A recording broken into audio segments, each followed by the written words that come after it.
Здравейте! Днес ще ви разкажа всъщност какво са мистериите в Brawl Stars, какво крие тази игра и всъщност какво представляват те. Brawl Stars е игра пълна с мистерии, които обаче се навързват рано или късно. За съжаление обаче някои от тях са твърде тъжни или не можем да ги понесем. Ако искате да чуете тези мистерии, абонирайте се за канала и лайкнете това видео. Приятно гледане! Започваме с мистерията на Гюс, която е, че всъщност той е едно обикновено малко момче, което е чакало на гарата за влака си.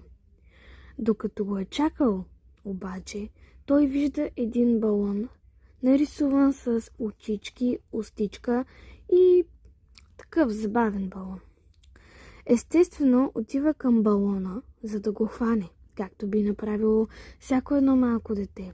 Но той стъпва на влаковете релси и бива премазан. От тогава Гюс обикаля към сградата на Brawl Stars, тъжен, яростен и ядосан след това, което му се е случило. И кой всъщност е извършителя? Сега ще разберете.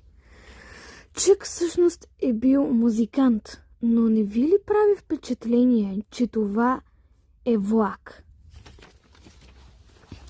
И той с неговия влак всъщност е премазал Гюс. Да, знам, историята е твърде тъжна, твърде гадна, но трябваше да сте подготвени.